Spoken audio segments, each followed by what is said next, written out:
Good morning. फिर से good morning. शुभ प्रभात।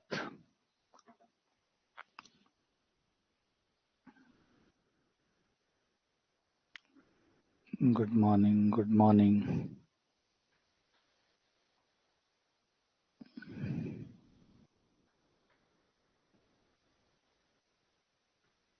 दिन की दूसरी गुड मॉर्निंग।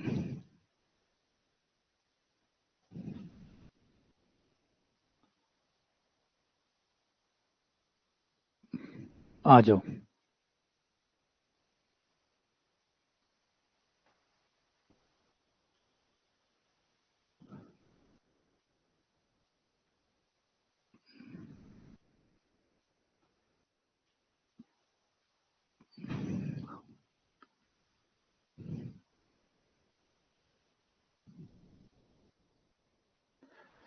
आ जाओ, आ जाओ, आ जाओ। Good morning, good morning, good morning, good morning.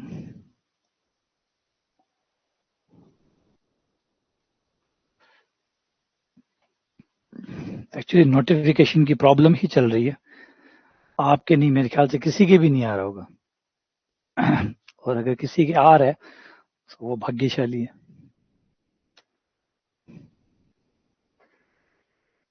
ना। लगभग सबकी प्रॉब्लम ये है कि नोटिफिकेशन नहीं आ रहा है, नोटिफिकेशन नहीं आ रहा। मोस्ट प्रोबेबली किसी के पास भी नहीं आ रहा। नया अपडेट आने के बाद में बता रहे हैं, आप लोग ही बता रहे हैं कि नया नोटिफिकेशन, जब नया अपडेट आया उसके बाद में नोटिफिकेशन आने बंद हो गए। तो कोई ज़रूर नए अपडेट में कुछ ऐसी खामी रही है जिसकी वजह से नोटिफिकेशन बंद हो गए। तो नया फिर से एक नया अपडेट आएगा जिससे नोटिफिकेशन आने शुरू हो जाएंगे। ठीक है ना, तो इस वजह से हो सकता है कि ये प्रॉब्लम है।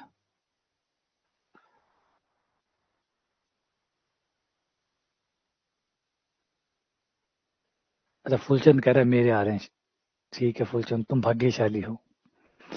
तो नोटिफिकेशन आने शुरू हो जाएंगे। अब एक काम कर सकते हैं, अभी हम उसी पे बात कर रहे थे कि एक काम कर सकते हैं कि भाई नोटिफिकेशन तो देखो टेक्निकल प्रॉब्लम है, वो तो जैसे सॉर्ट आउट होगी होगी। हम ये कर सकते हैं कि जो टेलीग्राम चैनल है उस पर क्लास का जो टाइमिंग है वो शेड्यूल कर दें कि भाई क्लास इस टाइम पर रहेगी। तो आप टेलीग्राम चेक कर लें, जो टेलीग्राम ग्रुप है अपना, है ना, जो ग्रुप है उसके अंदर हम टाइमिंग डाल दें कि आज इतने इतने इतने बजे ये वाली क्लास है। फिर आप वहां से देख लें, क्योंकि नोटिफिकेशन तो वो टेक्निकल चीजें हैं, वो जब सॉर्ट आउट होगी सो होगी। तो है ना, फिर भी एक चीज रहती है, टेक्निकल चीजें हमेशा रहती है, ये एसएमएस वाली है या ये नोटिफिकेशन वाली चीजें। ये कई बार तो क्या होता है, कुछ डिले हो जाती है। कई बार ये होता है क्लास स्टार्ट होने के बाद नोटिफिकेशन जा रहा होता है कई के पास, कई के पास क्लास खत्म होने का नोटिफिकेशन जा रहा होता है। कई बार हम भी देते हैं, हम भी जब क्लास ले रहे होते हैं, क्लास को जब लाइव करते हैं उस समय नोटिफिकेशन आता है कि आपने सक्सेसफुली क्लास ले ली। क्लास ले ली कहाँ, क्लास तो शुरू की है अभी। तो नोटिफिकेशन वाला ये झंझट रहता ही है टेक्निकल वाला, कि भाई नोटिफिकेशन कभी बाद में जा रहा है, कभी पहले जा रहा है। तो इससे बेहतर ये रहेगा, फिर हम ये कर सकते हैं कि भाई टेलीग्राम चैनल पे हम एक टाइमिंग जो है वो डाल दें, जो व्हाट्सअप चैनल आप लोगों ने बना रखे हैं आशीष वाला, उस पर डाल दें कि भाई ये टाइम पे क्लास है। तो आप लोगों को तक इन्फॉर्मेशन ही पहुंचानी है, तो आपको इन्फॉर्म हो जाएंगे कि इतने बजे क्लास है। ये किया जा सकता है ना। तो ये ट्राई कर लेते हैं। हाँ ठीक है, व्हाट्सअप जो है उस पर डाल दूंगा, टेलीग्राम पे डाल दूंगा, दोनों जगह डाल दूंगा। आप जहाँ भी जुड़े हुए हैं वहाँ पे आपको नोटिफिकेशन, क्लास की सूचना मिल जाएगी, क्लास कितने बजे है। ठीक है ना, आ जाओ। तो हम कर रहे थे, कल लास्ट हमने किया था चक्रीय, चक्र बना रहे थे हम।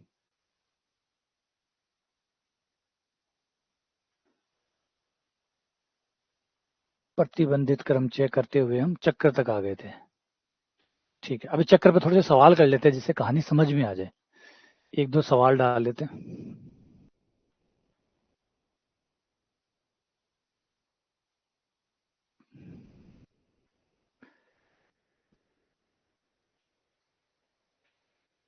तो वो देख लेते हैं, वही ठीक रहेगा, फिर व्हाट्सएप पे डाल देते हैं। और पता नहीं, मुझे ये लगता है कि ये वाला जो नोटिफिकेशन है ना, ये ऐप वाला, ये रिलायबल नहीं है मेरे ख्याल से। मुझे, क्योंकि अभी तक इतना साल हो गए इस प्लेटफॉर्म पे पढ़ाते हुए, मुझे लग रहा है ये कोई प्रॉब्लम, ये अगर मैं ये सोचूं कि सिर्फ ऐप में ही प्रॉब्लम है तो ऐसा नहीं है। ये लगभग लगभग सब जगह प्रॉब्लम है। आप बैंक में ट्राई कर लीजिए, बैंक में तो पैसा कट रहा है, पैसा आ रहा है, पैसा जा रहा है, उसका नोटिफिकेशन को भी आप देख लीजिए। पैसा कब आ रहा होता है, कब मैसेज आता है, कटता कब है, मैसेज कब आ रहा होता है, तो वो सब में ही डिले है। और सब में डिले इसलिए कि एक बहुत बड़ा जो है ना साइज आ गया है। अब जैसे मान लो मेरे स्टूडेंट भी है, किसी और ऐप के भी स्टूडेंट होंगे, उनके भी स्टूडेंट होंगे, तो वो जो इतना सारा आ जाता है, बल्क में जो आ जाता है, तो फिर वो नोटिफिकेशन वो क्यू में लाइन में सेट हो जाते हैं, तो जो पहले सेट किया उसका पहले चला जाता है, बाद वाले का बाद में जा रहा होता है, तो उसमें डिले हो जाता है। तो शायद मेरे ख्याल से इस प्रॉब्लम को वो कहते हैं कि हम सॉल्व कर देंगे, लेकिन मुझे लगा नहीं कि इसमें कोई दम है सुनने वाले में, क्योंकि अगर थोड़ा सा टेक्निकली चीजें समझे तो ये प्रॉब्लम देगा ही देगा। क्योंकि नेटवर्क तो वही है ना, एक ही नेटवर्क पे अगर आप मान लो 1 लाख मैसेजेस जा रहे हैं, तो वो अफेक्ट तो होंगे ही होंगे, कुछ तो डिले होंगे ही होंगे। जैसे बैंकों में डिले होते हैं, तो बैंक में हर आदमी हर सेकंड आप देखें तो हर सेकंड लाखों लोग पैसे निकाल रहे हैं, डाल रहे हैं, तो लाखों मैसेज पर सेकंड भेजने हैं, तो इतना आसान भी नहीं होता होगा। और होता भी है तो क्यों तो बना के सेट करते होंगे ना, पहले इसका जाएगा, फिर इसका जाएगा, फिर इसका जाएगा। और हर किसी में अगर आप मिली सेकंड का भी डिले मानते हैं, तो लास्ट वाले व्यक्ति को कम से कम 10 से 15 मिनट तो लेट मैसेज जाएगा ही जाएगा, वो तो होना ही होना है।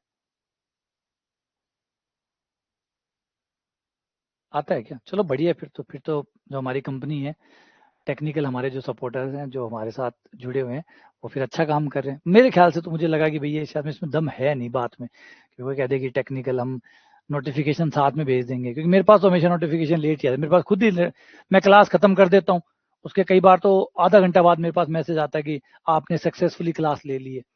कई बार ये होता है कि मैं यहाँ से क्लास लेके छोड़ देता हूँ, जब दोबारा क्लास लेने आता हूँ तब मैसेज आता है कि पिछली क्लास आपने अच्छे से ले ली थी। तो वो व्हाट्सअप वाला और टेलीग्राम वाला है ना, वो ज़्यादा इफेक्टिव है। आज देखते हैं, अगर वो ठीक नोटिफिकेशन वाला ठीक हो जाता है तो वो भी बढ़िया बात है, और नहीं तो वो वाला तो कर ही लेंगे, वो तो हमारे जो बस की बात है वो तो हम कर लेंगे। आ जाओ क्वेश्चन को सुनो, कि एक समिति है, समिति का मतलब एक सोसाइटी है जिसके अंदर 11 सदस्य है, 11 सदस्य उसके मेंबर है। उस 11 सदस्यों को एक मेज के चारों ओर मतलब सर्कल में बिठाया जाता है, और बिठाने की शर्त यह है कि जो अध्यक्ष और सचिव है वो हमेशा साथ साथ बैठने चाहिए गोल मेज पे। तो बताओ कितने प्रकार से बैठ? ये सवाल शायद सैकड़ों साल पुराना है। क्लास का टाइम फ्लेक्सिबल के बजाय रिजिड कर लो, ये हो नहीं सकता ना। एक्चुअली हमारी जो क्लास होती है वो बहुत सारे फैक्टर्स पे डिपेंड करती है। जैसे सबसे बड़ा फैक्टर जो है वो और कोई हो ना हो, लाइट है। सबसे बड़ा फैक्टर होता है लाइट, वरना तो फिर भी। और फिर मान लो खुद की पर्सनल प्रॉब्लम्स है, वो तो मान लो फिर भी किसी न किसी रीसेट एडजस्ट की जा सकती है। लेकिन जो लाइट वाली प्रॉब्लम है वो सबसे बड़ी है। वो जो पावर कट होता है ना, और पावर कट का कोई रूल नहीं है। अब उनको कह देंगे एक रिजिड रूल बना दो कि भैया आप 7 से लेकर, आज नहीं काटी, आज उन्होंने लाइट नहीं काटी तो सुबह क्लास हो गई, तो वो लाइट काट लेते हैं, तो फिर वो मुश्किल हो जाती है। तो वो एक टाइम की जो प्रॉब्लम है ना वो वाला है, एक टाइम का हो कि भाई इस टाइम पे लाइट कटेगी, इस टाइम पे नहीं कटेगी। अगर वो फिक्स हो जाए तो फिर हो जाए। और लाइट उनकी भी बस की बात नहीं है, अगर पावर कट करनी हो तो ठीक है, पावर फेलियर जो होता है उसकी दिक्कत आ रही है। पावर फेलियर किया, लोड ज्यादा बढ़ गया, उन्होंने पावर कट कर दी, वो दिक्कत आ रही है। वो गर्मी की वजह से, अब जैसे बारिश कल परसों आसपास में बारिश आई है, मौसम ठंडा हुआ है, जो वोल्टेज की जो रिक्वायरमेंट है वो कम हुई है, तो कम हुई है तो लाइट सप्लाई ठीक आ गई, है ना। हम तो प्रॉपर बीकानेर में बैठे हैं, तो ऑब्वियसली बात है यहाँ पे तो लाइट कम काटने की कोशिश करेंगे वो लोग। शहर है तो शहर के हिसाब से कम काटेंगे। तो ये है, तो शायद लाइट अब धीरे धीरे जैसे लाइट का सेट हो जाएगा तो हमारी क्लास भी, ये वाली क्लास जो है ना ये सुबह वाली, ये फिर सेट हो जाएगी। ठीक है ना, उसका उपाय नहीं है ना। प्रॉब्लम ये है कि ऐसे इन्वर्टर है, लेकिन इन्वर्टर पे एसी नहीं चलता। अब जैसे ही गर्मियां जाके सर्दियां आ जाएगी ना, सर्दी आने के बाद में कोई प्रॉब्लम नहीं आएगी, फिर हमें एसी पे डिपेंडेंसी खत्म हो जाएगी। फिर एसी चले या ना चले, सर्दियां हैं, फिर हमें सिर्फ बोर्ड चलवाना है, कंप्यूटर चलवाना है और कैमरा चलवाना है, इतने से चलवाना है। ये आराम से इन्वर्टर पे चल जाते हैं, ये इन्वर्टर पे इजीली चल जाते हैं। इन्वर्टर पे एसी नहीं चलता। एसी तो ऑब्वियसली बात है 2000 वोट का होता होगा, पता नहीं कितने का, 1500 2000 का तो होता ही होगा। कोई भी इन्वर्टर इसको बर्दाश्त नहीं कर सकता।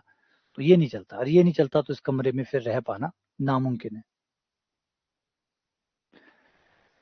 तो क्या है आगे वापस से, 11 मेंबर है, 11 सदस्य है, और 11 सदस्य में से 2 बंदे खास है, जिसका एक को अध्यक्ष का आ गया, एक को सचिव का आ गया। इन दोनों को हमेशा साथ में बैठाना है। इन दोनों को टेबल पे जहां पे भी बिठाओ साथ में बिठाना है, गोल मेज पर बिठाना है, दोनों को साथ में बिठाना है। तो उसका अच्छा एक तरीका होता है ना, ये एक फिक्स तरीका होता है कि जब आप 2 आदमियों को साथ में बैठाना चाहते हैं या नहीं बैठाना चाहते, दोनों ही मामलों में पहले एक काम करो, दोनों को एक आदमी मान लो, दोनों को एक आदमी मान लो। जब दोनों को एक आदमी मान लोगे तो जहां भी बिठाओगे दोनों को एक साथ बिठाओगे, जहां भी बिठाओगे दोनों को एक साथ बिठाओगे। तो अध्यक्ष को और सचिव को दोनों को पैक करके एक आदमी मान लिया,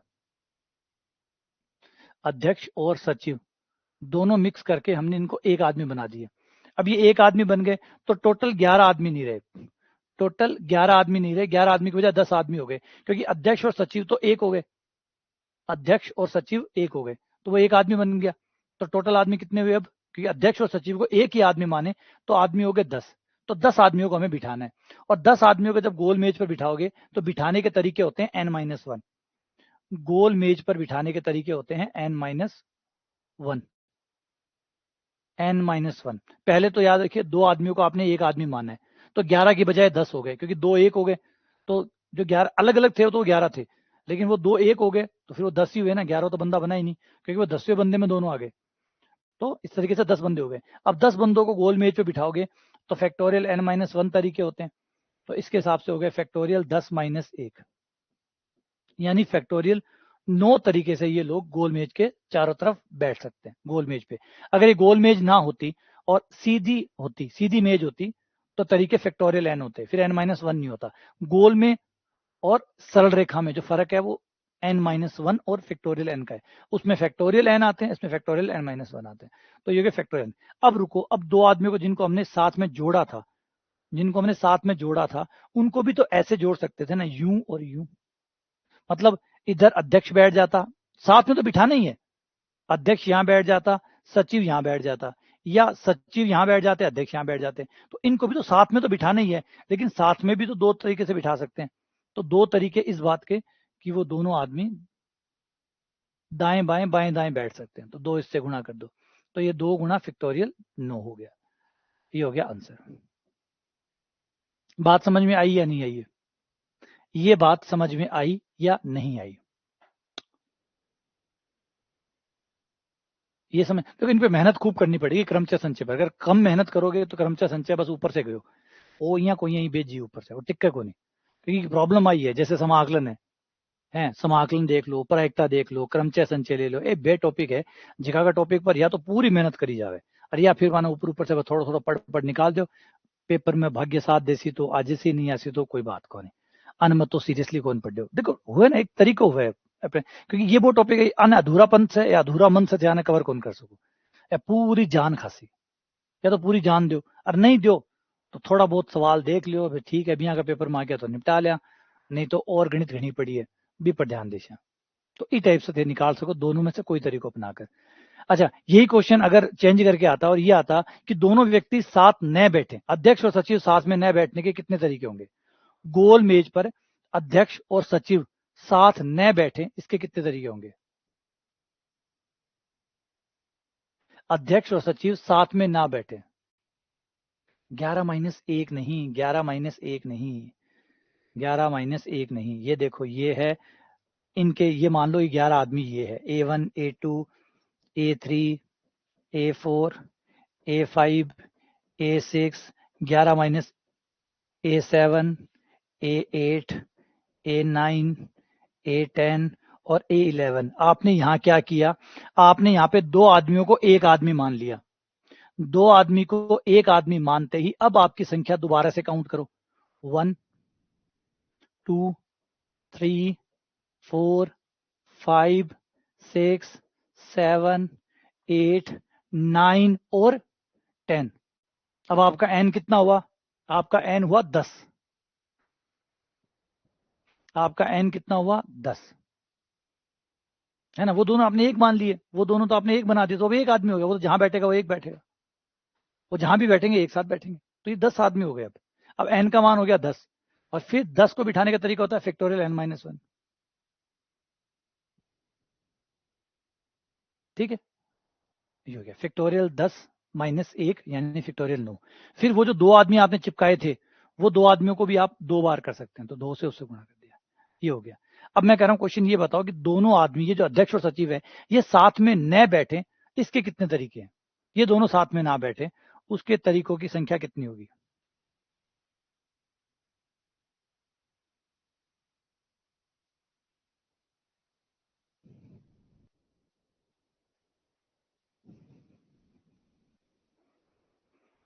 दोनों साथ में न बैठे, इसके तरीके कितने होंगे? शाबाश फूलचंद, बहुत बढ़िया, बहुत बढ़िया।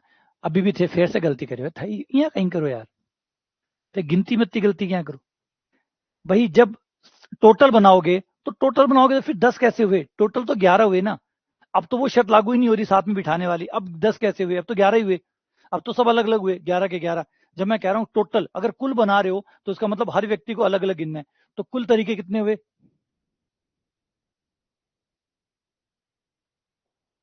कुल तरीके हुए आपके पास 11 माइनस 1, यानी फैक्टोरियल 10।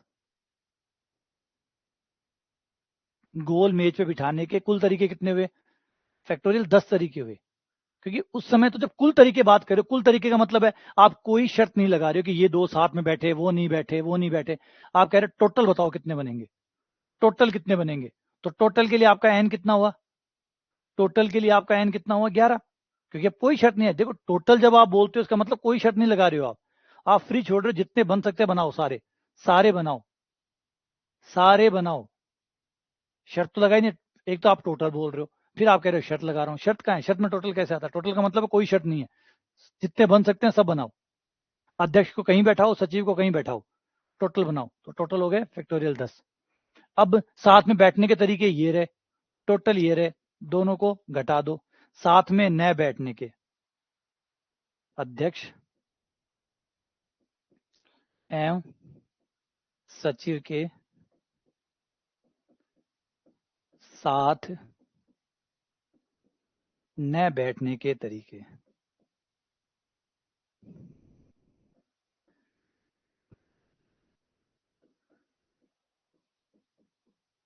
फैक्टोरियल 10 माइनस 2 गुणा फैक्टोरियल 9।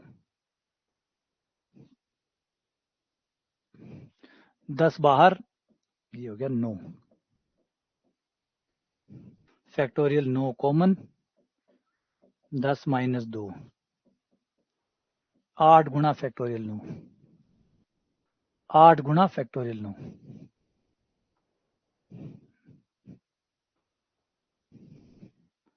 8 गुणा फैक्टोरियल 9। ठीक है, चलो आगे बढ़ते हैं। अगला सवाल, क्वेश्चन नंबर 13।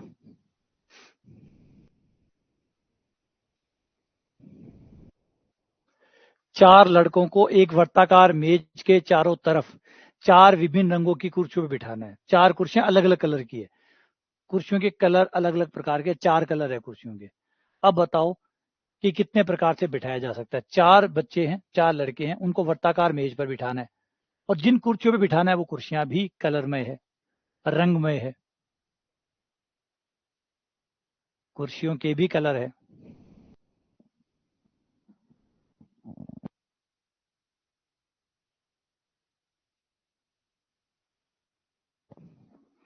सोचो, कुर्सियां भी कलरमय है, रंगमय है कलर। गोल मेज पर भी बिठाओ और फिर उनको अच्छी अच्छी कुर्सियां भी दो। एक जैसे 4 कलर है, मतलब लाल है, हरा है, पीला है, नीला है। तो पहले तो उनको बिठा दो कि भैया बैठ जाओ, एक बार तो एक बार बैठ जाओ, कुर्सी की बात ना करो, बैठ जाओ। फिर एक एक जने को 4 ऑप्शन दे सकते हो आप। भैया बोल कौन सी कुर्सी चाहिए? Red colour, green colour, yellow colour, blue colour. फिर उसको एक जो कुर्सी मांगे वो कुर्सी उसको दे दो।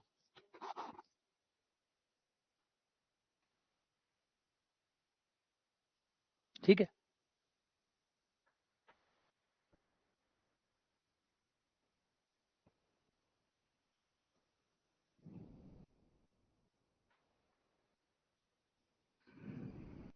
तो पहले हमने लड़कों को बिठा दिया। गोल मेज पे बिठाओगे तो लड़कों के बैठने के तरीके हो गए 4 माइनस 1, यानी फैक्टोरियल 3 तरीके हो गए। अब ये लड़के बैठ गए। अब लड़कों के पास जाके कि भैया एक काम करो, ये वाली कुर्सी ले लो, ये वाली कुर्सी ले लो, और ये वाली ले लो, और ये वाली ले लो, इंटू 4। हर बच्चे के पास 4 ऑप्शन है कलर के। तो 4 गुणा फैक्टोरियल 3, और ये हो गया 4 गुणा फैक्टोरियल 3 यानी 6, 4 गुणा 6 यानी 24, 24। ठीक है, शाबाश, बहुत बढ़िया, अति उत्तम, शानदार। इस क्वेश्चन को हम 2 प्रकार से करेंगे। एक बार तो विभिन्न रंग, और एक बार एक जैसे, पहले विभिन्न रंगों के 8 मोती, 8 मोती अलग अलग कलर के, 8 मोती हैं अलग अलग कलर के हैं, विभिन्न रंगों वाले, विभिन्न रंगों वाले मतलब ऐसे जिनके रंगों में आप भेद कर सकते हैं। आप ये भेद कर सकते हैं कि ये वाला मोती, ये लाल कलर वाला मोती, ये पीले कलर का मोती, ये नीले कलर का मोती। एक तो 8 मोती है जिनमें आप भेद कर सकते हैं, और फिर आपको माला बनानी है। एक हम लेंगे जब समान कलर के एक ही रंग के मोती हो, तो फिर कितनी मालाएं बनाई जा सकती है।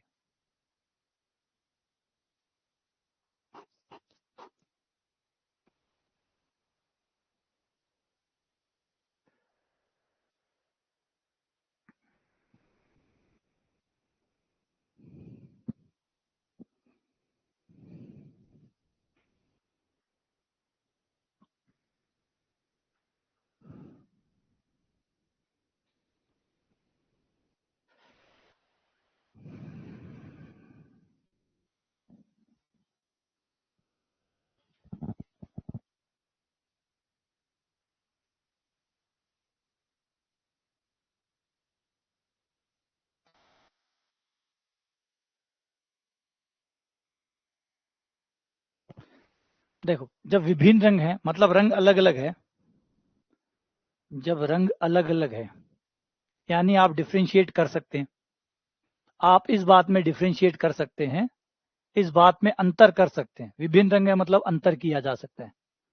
ये अंतर किया जा सकता है कि क्लॉकवाइज है या एंटी क्लॉकवाइज है। अंतर है, लेफ्ट और राइट का डिफरेंस है।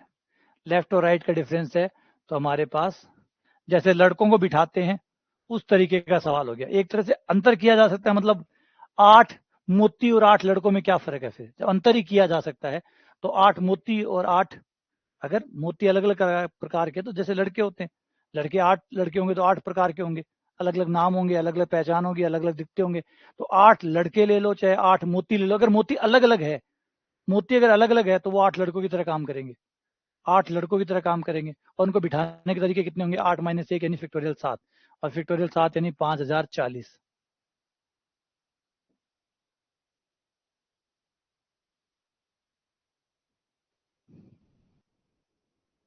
ठीक है। अब अगर हम अब आ जाते हैं सेम कलर के ऊपर। अगर समान कलर के हैं, विभिन्न कलर से हटाकर समान कलर कर दें, सब एक ही रंग के,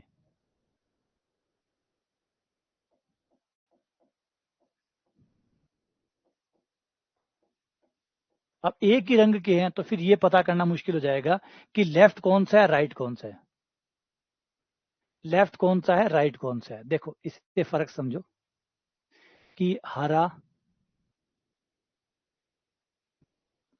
नीला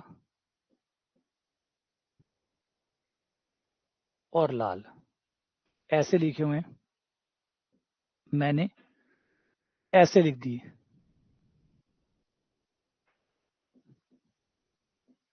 तो आप साफ बता सकते हैं कि मैंने लाल और नीला को एक्सचेंज किया होगा, मैंने लाल और नीले को चेंज किया होगा। इसको देख के इजीली बताया जा सकता है कि मैंने हरे को अपनी जगह रखा है और मैंने लाल और नीले को चेंज किया है। लेकिन अगर ये तीनों ही एक कलर के होते, मतलब हरा, हरा और हरा,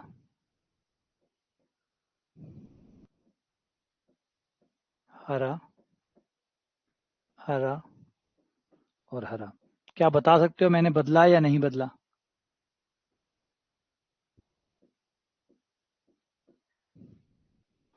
तो ये बताना संभव नहीं है। ठीक है। तो इस केस में आपके लेफ्ट और राइट का डिफरेंस खत्म हो जाएगा कि कौन आपके लेफ्ट में खड़ा है कौन आपके राइट में खड़ा है। 1 इंटू फैक्टोरियल 7 तो हो जाएगा 2520।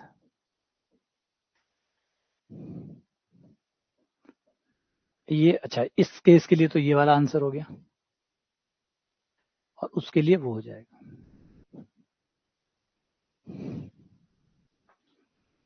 ठीक है, चलो आगे बढ़ते हैं। आगे आते हैं संचय पे। ये सबसे महत्वपूर्ण है, ये महत्वपूर्ण है। क्रमचय तो क्या एक्चुअली वैसे देखो तो क्रमचय का कोई आइडिया नहीं है, क्रमचय कोई आइडिया नहीं है, संचय में से ही क्रमचय को बनाया गया है। संचय में आप सिर्फ चयन करते हैं, चयन करने के बाद में क्रम बनाते हैं, वो क्रमचय बन जाता है। तो एक्चुअल में जो बेसिक सही आइडिया है वो है संचय का, संचय ही होता है। इसी को तो कॉम्बिनेटरी, इसको कॉम्बिनेटरी बोलते हैं। एक कॉमन वर्ड जो होता है जिसमें आपकी शुरुआती गणित आती है वो वर्ड होता है कॉम्बिनेटरी, है ना। आपने सुना भी होगा, जो सिलेबस होते हैं छोटे क्लास के बच्चे जिनको पढ़ाया जाता है उनको कॉम्बिनेटरी पढ़ाया जाता है। कॉम्बिनेटरी का मतलब कॉम्बिनेशंस, कॉम्बिनेशन पढ़ाए जाते हैं कि भाई क्या कॉम्बिनेशन होते हैं। जब आप किसी मोबाइल का लॉक खोलोगे तो क्या क्या कॉम्बिनेशन हो सकते हैं, अगर पैटर्न लॉक है तो क्या कॉम्बिनेशन हो सकते हैं। तो कॉम्बिनेशन की जानकारी बचपन से ही जरूरत होती है। ये कोई जरूरी नहीं है कि 12th करेगा तो ही कॉम्बिनेशन पड़ेगा, बचपन में भी छोटी छोटी चीजों में वो कॉम्बिनेशन बनाने ही पड़ते हैं। इसको इधर रख दो, इसको इधर रख दो, इसको यहाँ जचा दो। तो ये जो कॉम्बिनेशन होते हैं इसको कॉम्बिनेटरीज कहते हैं, और कॉम्बिनेटरी में हम ये चीज पढ़ते हैं। तो कॉम्बिनेशन सबसे ओरिजिनल आइडिया होता है। तो ये आइडिया काम करता है कि अगर आपको n वस्तुएं लेनी है टोटल, उसमें से आपने r वस्तुएं चुन ली। अब कितने प्रकार से आप r वस्तुओं को चुन सकते हैं, n वस्तुओं में से r वस्तुएं आप कितने तरीके से चुन सकते हैं, बिना ये देखे कि क्रम क्या बन रहा है। क्रम नहीं बनाना है, सिर्फ चुनना है, सिर्फ चुनना है। जैसे लाल हरा चुन लिया तो हरा लाल एक ही बात कहलाएगा। आपको दो चुनने हैं, सिर्फ चुनने हैं, आगे पीछे नहीं करने, वो एक ही कहलाएगा। लाल हरा या हरा लाल एक ही बात है, क्योंकि चुनना है ना। जैसे आप खिलाड़ी चुनते हैं तो खिलाड़ी में आप ये नहीं देखते कि जैसे मैच का मैंने बता रहा था कि भारत पाकिस्तान का मैच है तो उसको आप दो मैच नहीं बोल सकते, भारत पाकिस्तान का मैच है या पाकिस्तान भारत का मैच है, वो एक ही मैच कहलाता है। वो एक ही मैच कहलाता है क्योंकि उसमें कोई ऑप्शन नहीं है स्वैप करने का, चेंज करने का, क्योंकि वो एक ही चीज है ना। तो जिस केवल चुनाव की बात करें, सिर्फ चुनना हो और क्रम का कोई फर्क ना पड़ता हो, कोई महत्व ही ना हो उसमें क्रम का, तो उसको हम संचय कहते हैं। और संचय जो होता है वो टोटल n वस्तुएं, उसमें से r वस्तुएं हमें चुननी है, सिर्फ चुननी है, सिर्फ चुनाव करना है, बस सिर्फ चुनाव करना है। ये नहीं करना है कि तुम आगे हो जाओ मैं पीछे हो जाता हूं, या वो आगे हो जाओ ये पीछे हो जाए, इससे कोई फर्क नहीं पड़ता हो। जैसे क्रिकेट टीम का ले लो, 11 खिलाड़ी, आपको 14 खिलाड़ी है, उसमें से 11 चुनने हैं। अब 11 चुनने के बाद में कोई फर्क नहीं पड़ता कि कौन आगे है और कौन पीछे चुना, और कौन, कोई 11वें नंबर पे चुना गया तो भी चुना गया, कोई पहले नंबर पे चुना गया तो भी चुना गया। आरपीसी का रिजल्ट ले लो, आरपीसी क्या करिए, मान लो 1.5 लाख बच्चे बैठे हैं और उसमें से 1500 बच्चों को चुन रही है, तो 1.5 लाख में से 1500 चुन रही है, तो इस बात से कोई फर्क पड़ेगा कि 1500 नंबर पे कौन चुना गया, पहले नंबर पे कौन चुना गया। 1500 पे चुना जाए, चाहे पहले नंबर पे चुना जाए, चाहे 700 नंबर पे चुना जाए, वो बात एक ही है। वो 1500 बंदे हैं, वो 1500 चाहे आगे पीछे कहीं भी हो वो वही रहने। तो इस बात से कोई फर्क नहीं पड़ता कि वो लिस्ट शफल, हाँ थोड़ी खुशी दे सकता है कि हाँ भाई मेरी रैंक 1 आई, मेरी 4 आई, मेरी 5 आई, लेकिन ये चीज 12th में मायने रखती होगी। लेकिन आरपीसी मुझे लगता है कि इतना कोई महत्व फर्क पड़ता होगा। हर कोई ये चाहता होगा कि बस 15 अगर सीटें हैं तो 1501 ना आए, है ना, 1500 के भीतर भीतर ही कोई आए, 1501 ना आए, बस इस बात का डर है। तो इसलिए आगे पीछे से कोई फर्क नहीं पड़ता। जब इसका महत्व खत्म हो जाए, क्रम का महत्व खत्म हो जाए, इसका मतलब सिर्फ चुनाव ही बचेगा, और सिर्फ चुनाव बचेगा तो ये संचय कहलाएगा, और ये हम एनसीआर से निकालते हैं। लेकिन याद रखिएगा ये पुनरावृत्ति नहीं करता है, एनसीआर पुनरावृत्ति नहीं करता है।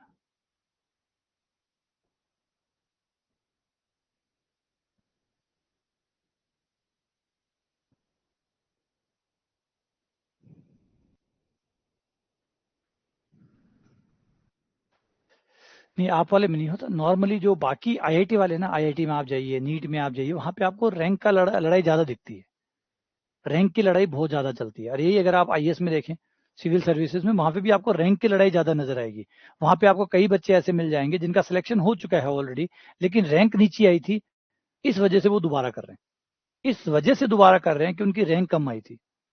ये आपको सिविल सर्विसेज में भी मिल जाएगा, ये चीज आपको सेम यहाँ पे भी देखने को मिल जाएगी, नीट के अंदर और आईआईटी के अंदर। कई बच्चों को पिछली बार हो गया था, डॉक्टर बन जाते, एक साल पहले ही डॉक्टर बन जाते, लेकिन उनकी रैंक ज्यादा आ गई थी इस वजह से। और उसका एक बड़ा इंपैक्ट भी पड़ता है। आप सोचोगे ये तो कोई बात थोड़ी है, डॉक्टर डॉक्टर होता है, नहीं होता, उसका एक बड़ा फर्क पड़ता है। आप किस कॉलेज से पढ़े हुए हैं इस बात में फर्क पड़ता है। आपका एक साल ओबियसली बात है खराब हो रहा है, लेकिन अगर सोचिए पहला साल आपको ऐसा कॉलेज मिल रहा है जो कहीं छोटे से शहर के अंदर बसा हुआ कॉलेज है, जहाँ पे बहुत कम पब्लिक होता है, वहां पे कम रिसोर्सेज है, कम मेडिकल ट्रीटमेंट की कम सुविधाएं हैं, वहां से अगर आप एक डॉक्टर बन रहे हैं, एक डॉक्टर आप एम्स से बन रहे हैं, एक आप एम्स में बन रहे हैं, वहां आप ऐसे प्रोफेसर के साथ में बैठे हैं जो पूरे भारत भर की बीमारियां चेक कर रहे हैं, वहां पूरे इंडिया से लोग आ रहे हैं, कोई मेघालय से दिखाने आ रहा है, यानी आपको एक रेयर से रेयर डिजीज वहां देखने को मिल रही है।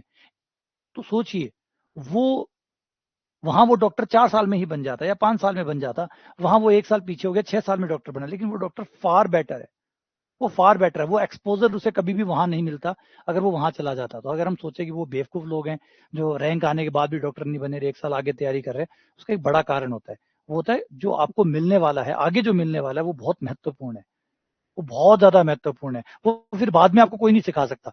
आज अगर एक बार आपकी एमबीबीएस हो गई तो फिर आपको कोई नहीं सिखाएगा ये चीजें, वो जब एमबीबीएस हो रही है उस समय ही आप वो चीज सीख सकते हैं।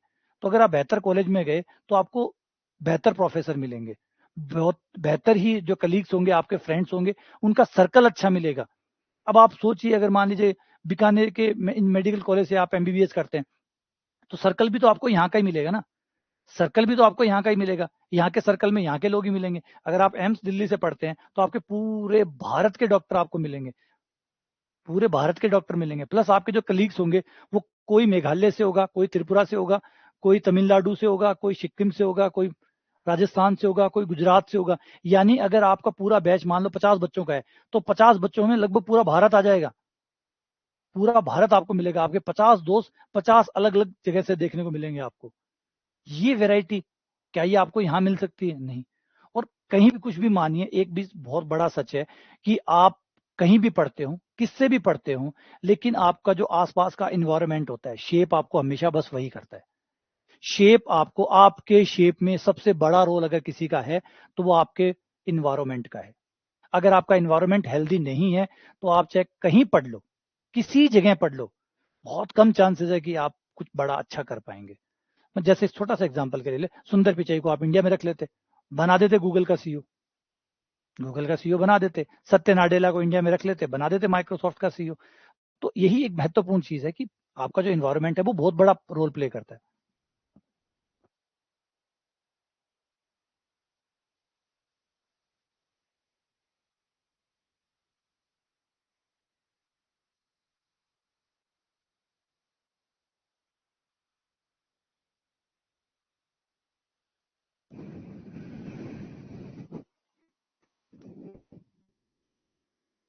है ना, बहुत बड़ा फर्क पड़ता है ये सबसे, इसीलिए तो यूं ही थोड़ी जगदोजहद होती है, लोग आईआईटी का एग्जाम दे रहे हैं, कोटा में पड़े हुए हैं, लगे पड़े हैं। इंजीनियरिंग तो इंजीनियरिंग होती है अगर इंजीनियरिंग के हिसाब से देखें। और फिर से एक चीज और गलत फहमी ना पालिएगा कि आप ये सोचे कि टीचर्स का बहुत बड़ा रोल प्ले होता है, ये भी उतना बड़ा सच नहीं है। ये भी उतना बड़ा सच नहीं है कि अगर हम ये सोचे कि आईआईटी में जाएंगे तो बहुत बड़े बड़े प्रोफेसर मिलेंगे, इतने बड़े प्रोफेसर मिलेंगे कि वो दुनिया बदल देंगे, ये भी उतना बड़ा सच नहीं है। एक प्रोफेसर आपके साथ औसतन एक हफ्ते में ज्यादा से ज्यादा 5 घंटे बिताता है, ज्यादा से ज्यादा। और अगर आप आईआईटी में जाते हैं तो ये प्रतिशत और भी कम हो जाता है। एक प्रोफेसर आपके 4 सालों में, 4 साल की अगर इंजीनियरिंग है तो शायद वो आपको 1 साल मिलेगा, 1 साल में भी एक सेमेस्टर में मिलेगा, और एक सेमेस्टर में भी वो मुश्किल से 30 या 35 क्लासेस आपकी लेगा। 30-35 क्लासेस, सिर्फ 30-35 क्लासेस वो आपकी लेगा पूरे 4 साल के दौरान, क्योंकि उसका एक सब्जेक्ट है वो पढ़ा देगा, उसके बाद में वो कभी आपकी क्लास में नहीं आएगा। वो 30-35 क्लासेस आपके लेगा। अब 30-35 क्लासेस में आप कितना शेप हो जाओगे। लेकिन एक चीज है जो नहीं बदलेगी, वो है आपके आसपास में बैठने वाले स्टूडेंट। वो 4 साल आपके साथ रहेंगे, चारों साल। हर सेमेस्टर में वो आपके पास बैठेंगे, हर सेमेस्टर में वो आपसे बातें करेंगे, हर सेमेस्टर में वो आपके साथ शेयरिंग करेंगे, हर सेमेस्टर में वो अपने आइडियाज आपके साथ बांटेंगे। तो ये वो लोग हैं जो एक्चुअल में आपको शेप दे रहे हैं। एक्चुअल में जो आपको शेप दे रहे हैं वो प्रोफेसर नहीं है, वो स्टूडेंट है जो आपके गिर्द गिर्द बैठे। और वहां से आप बदल जाते हैं, क्या से क्या बन जाते हैं, वो डिपेंड करता है क्या। आप आईआईटी में गौर करिए, छोटा सा और एग्जांपल ले लेते हैं। आप किसी नॉर्मल लोकल कॉलेज से आप आए पढ़िए, इंजीनियरिंग करिए, और आप एक आईआईटी से इंजीनियरिंग करिए। पता आपको क्या फर्क नजर आएगा? एक बड़ा फर्क नजर आएगा। जब आप आईआईटी से इंजीनियरिंग करते हैं तो वहां पे कभी भी ये बात नहीं चलेगी कि मैं गवर्नमेंट नौकरी कैसे लगूंगा। वहाँ कोई भी student, single professor, single student कभी आपसे ये बात नहीं करेगा कि गवर्नमेंट नौकरी कैसे लगेंगे। वो बातों का लेवल एक अलग मिलेगा आपको। पूरे 4 साल में कभी आपको एहसास ही नहीं होगा कि क्या गवर्नमेंट नौकरी होती है। बाहर निकलने के बाद आप शायद समाज में आते हैं यहाँ पे, तो आपको पता लगेगा गवर्नमेंट नौकरी करनी होती है, गवर्नमेंट भी नौकरी करवाती है, गवर्नमेंट भी नौकरी करवाती है। हाँ, गवर्नमेंट नौकरी करवाती है। बड़े शहरों में जो ऐसी जो बड़े कॉलेजेस यहाँ पढ़ते हो तो यहाँ पे थोड़ी बड़ी बातें होती हैं, इंटरप्रेन्योरशिप की बातें होंगी, स्टार्टअप की बातें होंगी, कुछ नया हटके कुछ करने की, इनोवेशन की बातें होंगी, ऐसी बातें आपको 4-5 साल कंटिन्यू मिलेंगी। लेकिन जब आप किसी लोकल कॉलेज में जाते हैं तो जाते ही आप चाहे कुछ भी कर रहे हो, चाहे इंजीनियरिंग कर रहे हो, चाहे कुछ और कर रहे हो, वहां पे जाते हुए शुरू हो जाएगा, क्यों, आर्मी की भर्ती आ रही है, फौज आ रही भर्ती आ रही है, फार्म भरे होगी, भर्ती होगी फार्म, अरे एलडीसी की भर्ती आ गई, फार्म भरे होगी, तो इंजीनियरिंग तो भी इकट्ठे और ही चल रही है, तैयारी भी की एलडीसी की चल रही है, तो इंजीनियरिंग कितने जा रही है, तैयारी एलडीसी की चल रही है। तो एक कहानी थाना बड़ी मिल जाए, ना तो थाने घर को छोड़ दे, ना थाने घाट को छोड़ दे, पर इंजीनियरिंग इसी कर देवे कि वो इंजीनियर सिर्फ डिग्री को इंजीनियर हुए, भी के अलावा भी कमान कुछ भी इंजीनियरिंग कौन बच्चे, इंजीनियरिंग ने माटी कर देवे, कारण माहौल। तो संचय, एनसीआर, है ना, एनसीआर में सिर्फ चुनाव होगा, क्रम नहीं बनेंगे, तो क्रम का ध्यान रखिएगा।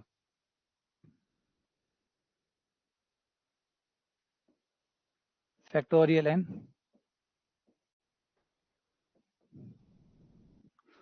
NCR, factorial N, factorial R, factorial N minus R, factorial N, factorial R, factorial N minus R. इसके कुछ फेमस फॉर्मूले हैं जो हमें बार बार काम आते हैं, जिसमें से एक फॉर्मूला तो हमने वैसे बाइनोमियल में पढ़े हुए हैं, लेकिन सिर्फ रिकॉल करा रहा हूँ।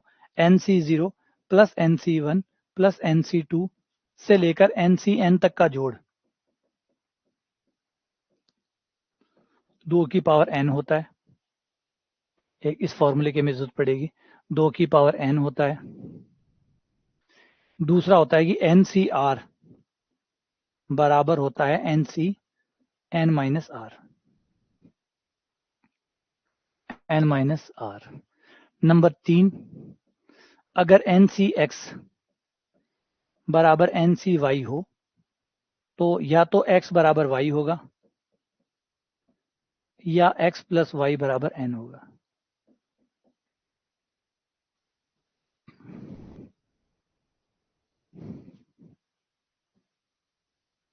ये 3 फॉर्मूले हैं।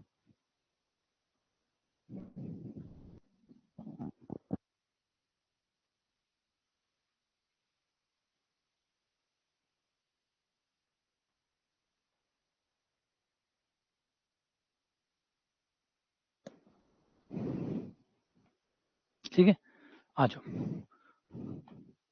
कुछ सवाल ट्राई करते हैं। अब एक व्यक्ति है, उसके 7 मित्र हैं और वो उनको चाय पे बुलाना चाहता है। एक व्यक्ति है, उसके 7 फ्रेंड है, यानी खुद को मिला ले तो टोटल 8 हो गए। वैसे खुद अपना फ्रेंड होता नहीं है, इसलिए वो एक तो खुद हो गया, और उसके 7 अलग अलग फ्रेंड्स हैं जिनको वो चाय पे बुलाना चाहता है। और चाय पे बुलाने में कोई रूल नहीं है कि एक को या एक से ज्यादा को चाय, मतलब एक को चाय पे बुला सकता है, 2 को चाय पे बुला सकता है, 3 को एक साथ चाय पे बुला सकता है, तो कितनों को भी एक साथ चाय पे बुला सकता है। तो बताइए कितने तरीके से वो अपने 7 मित्रों को इन्वाइट कर सकता है चाय पे। चाय पे बुलाने के कितने तरीके उसके हो सकते हैं। व्यक्ति एक है, उसके 7 मित्र हैं, वो चाय पे बुलाने वाला है। अब चाय पे बुलाने के लिए एटलीस्ट एक आदमी तो चाहिए चाहिए, एक तो बुलाएगा बुलाएगा, क्योंकि एक को नहीं बुलाएगा तो फिर काहे की चाय पे बुलाया, इनविटेशन क्या हुआ। तो हो सकता है वो एक को बुलाए, खाली एक को बुला ले, भाई रामलाल तू आ जा, या फिर हो सकता है रामलाल श्यामलाल दोनों को साथ में बुला ले, 3 को साथ में बुला ले, 4 को साथ में बुला ले, तो कितने तरीके से वो बुला सकता है चाय पे।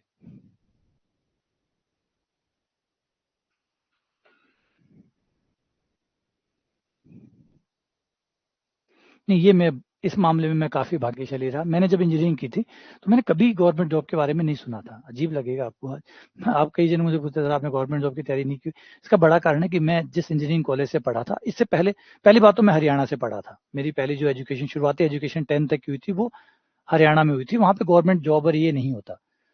जैसे फरीदाबाद एरिया, जैसे जो फरीदाबाद एरिया है वो इंडस्ट्री एरिया है, वहाँ पे नौकरियों की भरमार है। बस आपको नॉलेज होना चाहिए। फरीदाबाद तो जानते ही हैं आप लोग, पढ़ते ही हैं, जीके के बंदे। फरीदाबाद किस तरीके से है वो तो आप जानते हैं। तो वहाँ पे वही चीज़ सीखी, तो वहाँ तक कभी गवर्नमेंट जॉब का आया नहीं। फिर 11-12 मेरी अपने गांव में हुई, वहाँ पे भी इस समय उतना आया नहीं था, थोड़ा बहुत ज़रूर हवा लगी थी लेकिन ज़्यादा नहीं लगी। फिर उसके बाद इंजीनियरिंग करने चला गया। इंजीनियरिंग में बड़ी भाग्यशाली हुई, अच्छे अच्छे मतलब लोग मिले, कभी गवर्नमेंट नौकरी के बारे में चर्चा तक नहीं हुई। तो मैं जब 2 पास आउट हुआ था तो मुझे याद है कि मुझे पता ही नहीं था कि गवर्नमेंट नौकरियां भी होती है क्या। अजीब लगेगा लेकिन सच में मुझे पता ही नहीं था कि गवर्नमेंट नौकरियां भी होती है। अरे गवर्नमेंट में भी नौकरियां होती है, जॉब भी लगते हैं। मुझे लगा कि बस पढ़ा करना है, तो वो बदल गया। और फिर कभी वो इंटरेस्ट भी नहीं आया नौकरी करने का कि नौकरी करें, क्योंकि जब आप जिन लोगों में रहते हैं उनमें दिमाग ये था कुछ बड़ा करो, कुछ अच्छा करो, पैसे तो कैसे भी कमाए जा सकते हैं। और कुछ एग्जाम्पल घर में ऐसे भी थे, तो कुछ थोड़े बहुत सेट हुए, तो कई ऐसे थे जो गवर्नमेंट में लगे और गवर्नमेंट छोड़ के निकल गए। परिवार में कई एग्जाम्पल ऐसे थे मेरे, जिन्होंने गवर्नमेंट नौकरी की और 2-3 महीने बर्दाश्त नहीं कर पाए, बोले यार ये नौकरी है, वो छोड़ के निकल गए। तो और पक्का हो गया कि नहीं करना। और जो उससे पहले हमारे लगे हुए थे, जिन्होंने नौकरियां पूरी की है, वो शिकायत करते रहते कि यार गवर्नमेंट में क्यों बन पड़े हो, मैं खराब हो गया, थे भी खराब हो जाओगा। तो फिर और पक्का कर दिया मैंने। तो फिर एकदम ही लास्ट तक हमारे दिमाग में अभी तक कहीं भी ये सोच नहीं आती कि गवर्नमेंट जॉब होती है। तो वो माहौल पे डिपेंड करता है कि आपको कैसा माहौल मिलता है।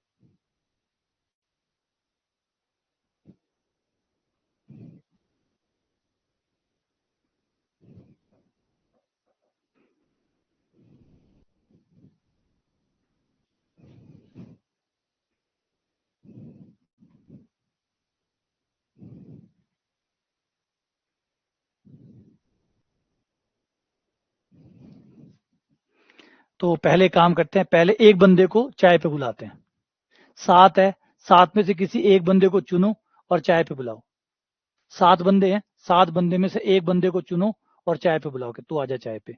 फिर अगले दिन करते हैं, 2 बंदों को बुलाते हैं, 2 बंदों को चुनते हैं और उनको चाय पे बुलाते हैं।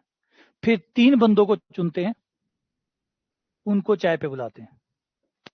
फिर 4 बंदों को चुनते हैं, उनको चाय पर, कोई प्रतिबंध है नहीं कि कितने बंदों को बुलाना है। लास्ट में ज्यादा से ज्यादा 7 में से 7 बंदों को चाय पे बुला सकते हैं, ज्यादा से ज्यादा 7 में से 7।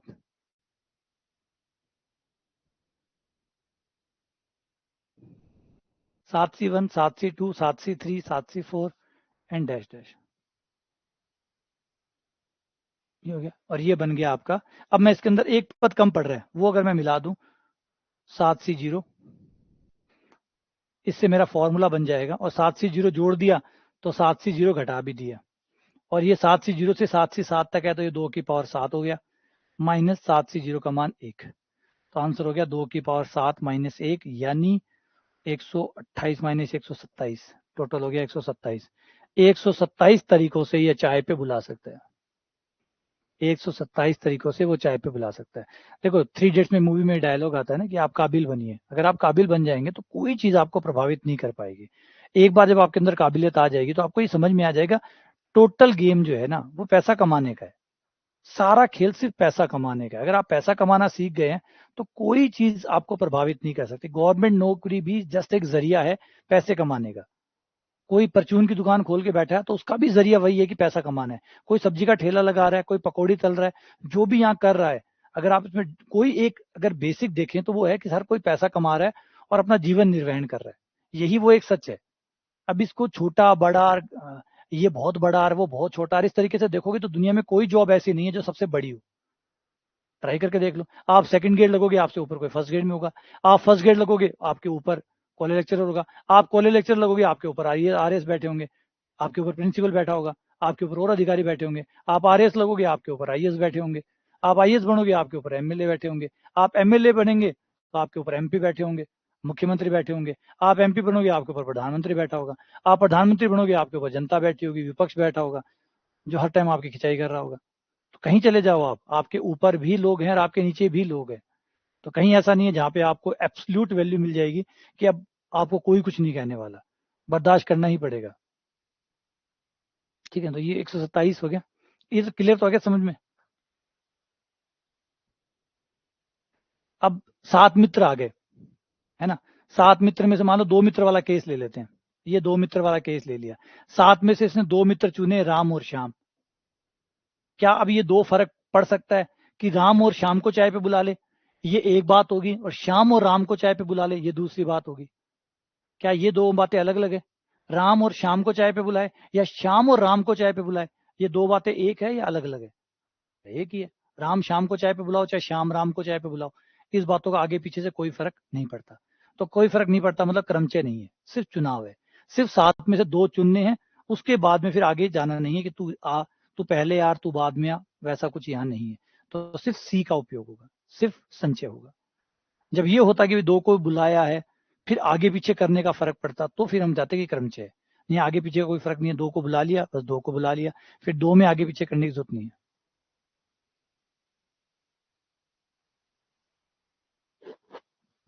अब आ जाते हैं बिना पुनरावृत्ति।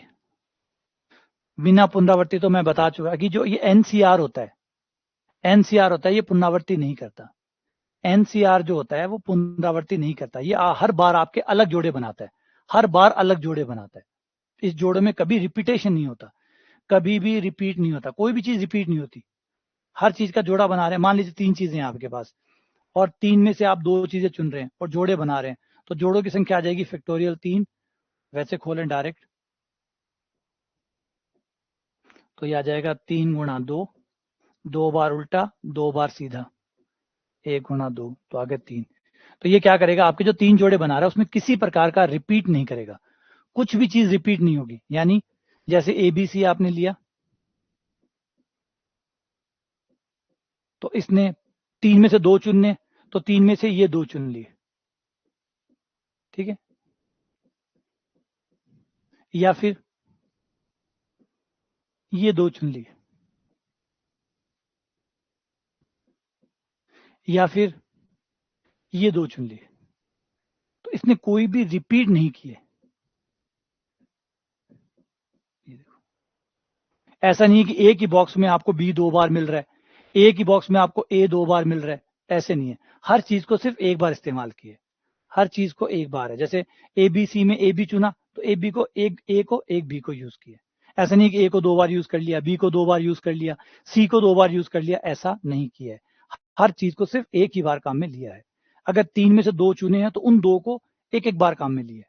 तो यूज एक बार है, बिना पुनरावृत्ति है, यहाँ कोई पुनरावृत्ति नहीं है, ये रिपीट नहीं करता, ये रिपीट नहीं करता। जैसे एनपीआर रिपीट नहीं करता, एनपीआर आपका हर बार अलग बनाता है, हर जोड़ा अलग बनाता है। वैसे ही एनसीआर भी पुनरावृत्ति नहीं करता। इसका मतलब ये है कि जब भी आपको पुनरावृत्ति करनी हो आप एनसीआर का यूज नहीं कर सकते, क्योंकि एनसीआर आपको पुनरावृत्ति करके नहीं देगा, एनसीआर आपको पुनरावृत्ति करके नहीं देगा। इसलिए एनसीआर को मना कर देना कि भाई तेरे काम की चीज नहीं, क्योंकि तू तो पुनरावृत्ति करता ही नहीं है। तो पुनरावृत्ति नहीं करता तो फिर वो बेकार हो जाएगा, ठीक है ना। क्लियर हो गया, ये पुनरावृत्ति वाला साधन यहाँ पे नहीं है। ना तो एनपीआर पुनरावृत्ति करता है, ना एनसीआर पुनरावृत्ति करता है। फिर पुनरावृत्ति के लिए हमें अलग तरीके ढूंढने होते हैं।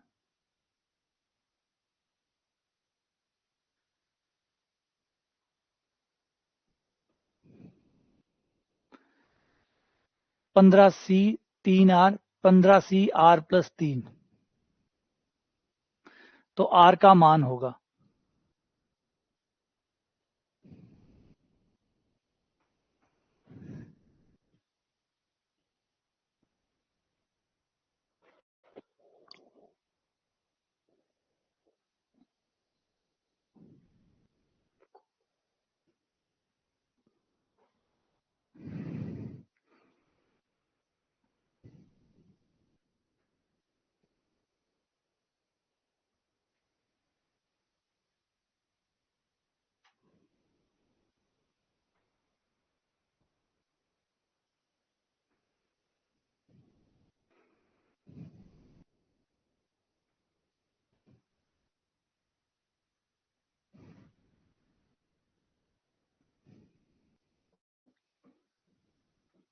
अगर NCX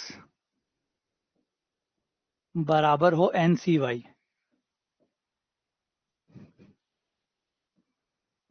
तो या तो X बराबर Y होता है या फिर X प्लस Y बराबर N होता है। ये फॉर्मूला यूज करो, X या Y बराबर होते हैं या X प्लस Y का जोड़ N होता है। तो हम दोनों ट्राई करके देखते हैं, फिर देखते हैं दोनों में से कौन सा सही है। पहला ले लिया कि दोनों बराबर है, क्योंकि ऊपर वाले नंबर तो बराबर है ही है, N बराबर है, X बराबर Y होना चाहिए। तो X बराबर Y रखूं तो 3R बराबर होता है मेरा R+3, 2R बराबर 3, जिससे मेरा R का मान 3/2 आ गया। R का मान 3/2 नहीं हो सकता, क्योंकि R हमेशा पूर्णांक होता है, R पूर्णांक होता है हमेशा। एनसीआर की खास बात यह है कि एनसीआर में ऊपर वाला भी पूर्णांक होता है, नीचे वाला भी पूर्णांक होता है, अपूर्णांक नहीं हो सकता, अपूर्णांक नहीं हो सकता, इसलिए ये तो संभव नहीं है। तो ये तो कट गया, क्योंकि ये अपूर्णांक है। अगर ये पूर्णांक होता तो आर का मान ये सही हो जाता, लेकिन अपूर्णांक होने की वजह से ये संभव नहीं है। समझ रहे हो ये आप क्या कह रहे हो? अगर आर का मान मैं यहाँ 3/2 रखता हूँ तो ये 9/2 गया। ये कह रहा है 15 में से 9/2 चीजें चुनो। 15 में से 9/2 का मतलब 4.5 चीजें, 15 में से 4.5 चीजें चुनो। अब 15 में से 4.5 कैसे चुनी जा सकती है? 15 में से 4 चुनी जा सकती है, 15 में से 6 चुनी जा सकती है, 15 में से 4.5 कैसे चुनी जा सकती है? मतलब ये वैसे हो गया 11 खिलाड़ियों में से 4.5 खिलाड़ी चुन लो।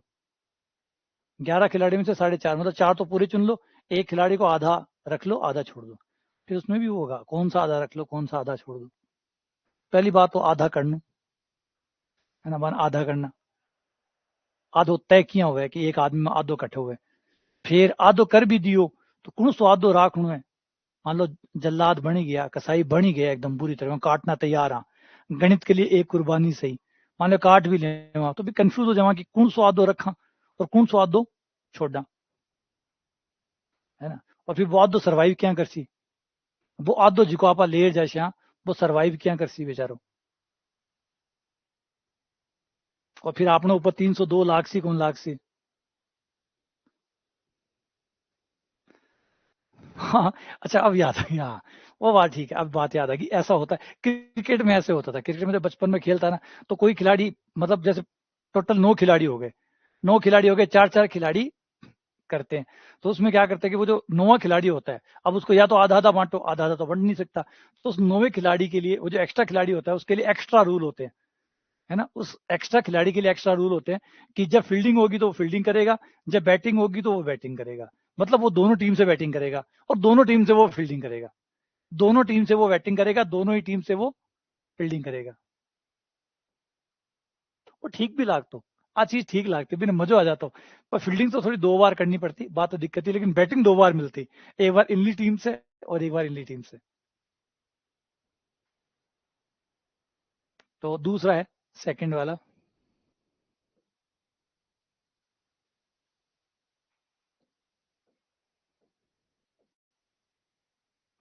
है ना, वो दिन भी क्या दिन थे।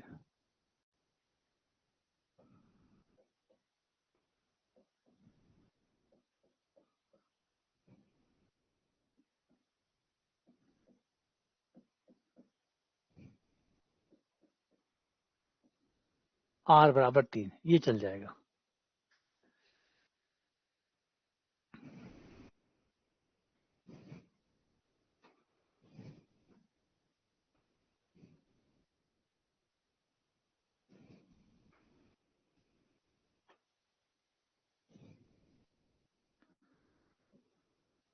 ये सवाल देखो, सुनना समझना फिर करना। हाँ, वो कभी हारता भी नहीं था क्योंकि दोनों साइड से खेलता था, तो वो तो कोई टीम जीते वो तो हमेशा जीत की साइड में होता था। एक कमरे में उपस्थित प्रत्येक व्यक्ति एक दूसरे व्यक्ति से हाथ मिलाता है, हर व्यक्ति दूसरे व्यक्ति से हाथ मिलाता है, कुल हाथ मिलाने की जो संख्या है वो 66 है, कुल जो हाथ उस रूम में मिले हैं उनकी संख्या 66 है। तो बताओ कि रूम में कितने व्यक्ति है, कुल कितने व्यक्ति है, अगर हाथ मिलाने की संख्या जो हाथ काउंट कर रहे हैं, हैंड शेक जो हुए हैं अगर उनको काउंट करें तो वो टोटल 66 है।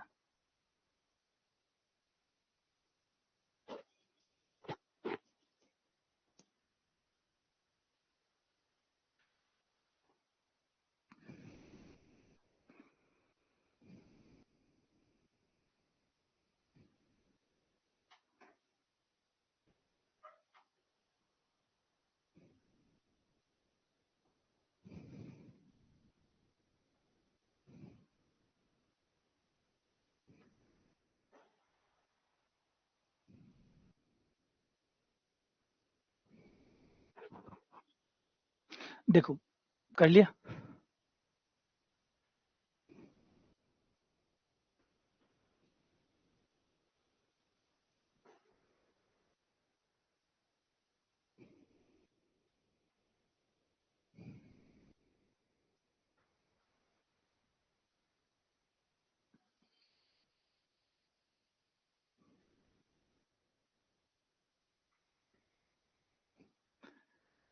तो देखो, कुल व्यक्ति मान लो n है, हाथ मिलाने का नियम ये होता है कि हर 2 आदमी हाथ मिला सकते हैं, हर 2 आदमी हाथ मिला सकते हैं।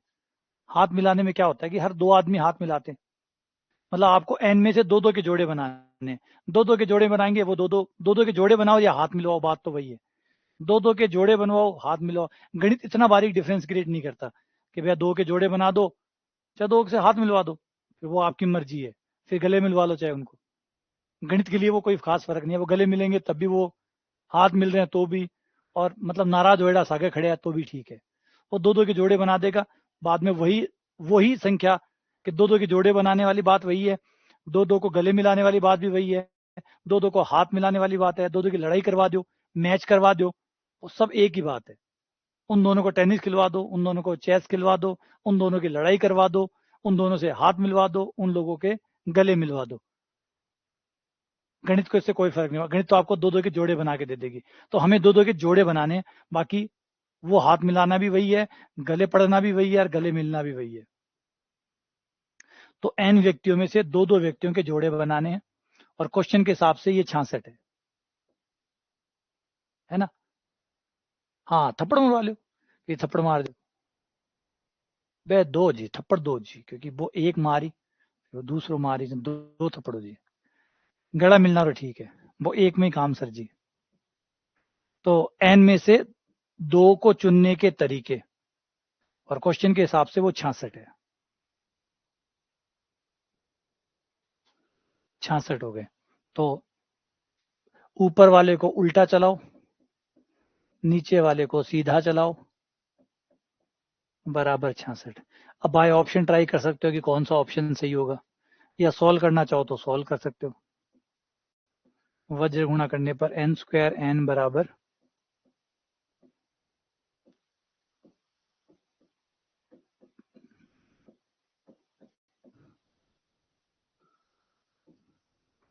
12 और 11।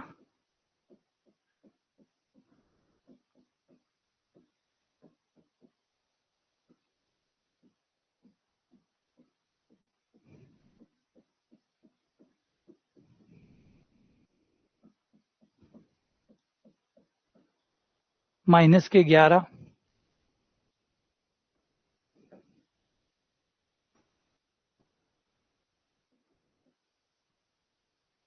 माइनस के 11 हो नहीं सकते। अब एक बात बताऊं आपको, यहाँ पे एक बड़ी इंटरेस्टिंग चीज देखने मिलेगी कि इसमें एक आंसर आया माइनस का 11, इसमें एक आंसर आया -11। आज आज इस टाइम में -11 हमारे लिए इरिलीवेंट है। आप कह सकते हैं -11 लोग थोड़ी हो सकते हैं, -11 लोग थोड़ी हो सकते हैं, है ना। आज के परिप्रेक्ष्य में, आज के हिसाब से अगर बात करें, आज के ज्ञान के आधार पर बात करें, तो -11 रिजेक्टेड है।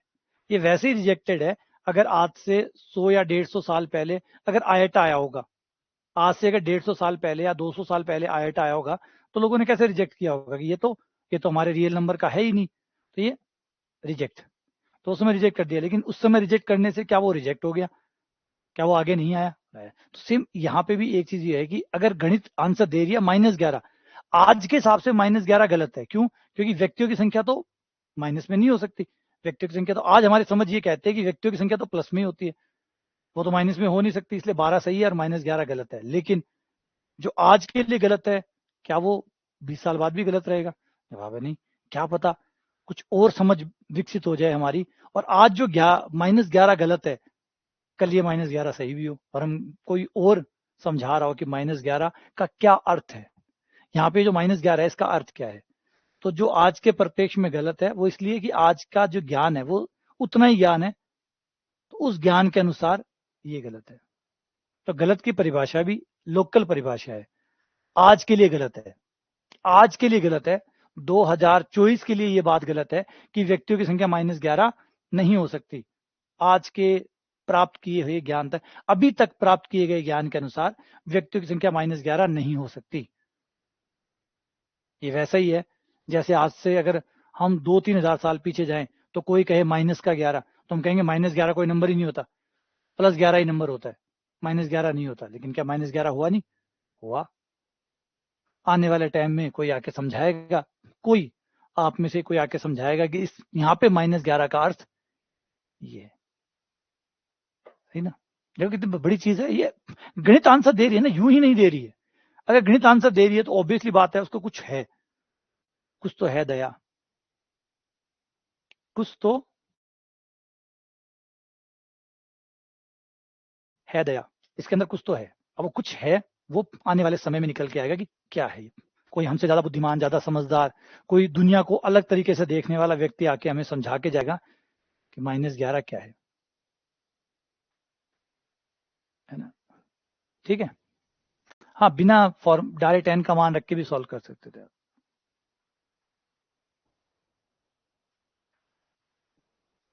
बिना फॉर्मूले के करो तो कितने व्यक्ति है? 12 व्यक्ति है।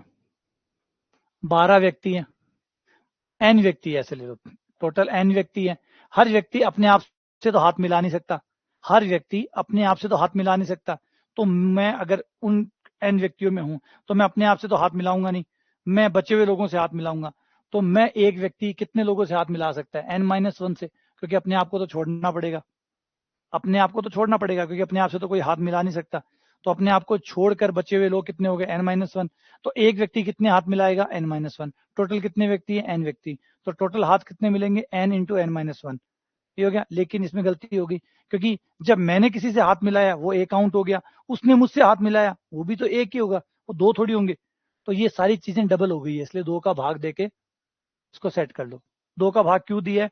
क्योंकि इस केस में हमने ये माना है कि राम ने श्याम से हाथ मिलाया, फिर थोड़ी देर बाद जब शाम की बारी आई, श्याम ने राम से हाथ मिलाया, और हमने इसको 2 काउंट कर लिए, जबकि ये एक ही काउंट करेगा, काउंट एक ही रहेगा, क्योंकि राम श्याम से हाथ मिलाता है या श्याम राम से हाथ मिलाता है तो एक ही बात है ना? सही है। राम श्याम के साथ मैच खेलता है या श्याम राम के साथ मैच खेलता है, ये एक ही बात है। तो ये हाथ मिलाने के हिसाब से ये बात एक ही है, तो ये दोनों 2 नहीं है बल्कि एक है। तो 2 का भाग लगेगा, टोटल जोड़े आधे हो जाएंगे, क्योंकि यहाँ पे हर चीज 2 बार काउंट हो गई है, तो 2 बार का भाग लग के बराबर आ जाएगा। और क्वेश्चन के अनुसार ये कितने हाथ मिले हैं? 66 हाथ मिले हैं, तो बराबर में 66 आ जाएगा। आगे समझ में? आगे ये बात समझ में?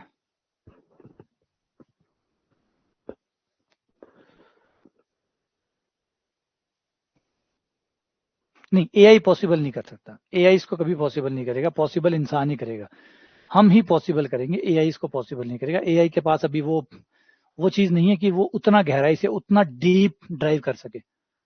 अभी वो डीप ड्राइव नहीं कर सकता। अभी आप ही लोग डीप ड्राइव कर सकते हो, आप लोग ही सोच सकते हो कि इसका क्या मतलब है, इसका क्या अर्थ है, इसको क्या सेंस निकलेगा, आगे जाके इसका क्या सेंस निकलेगा।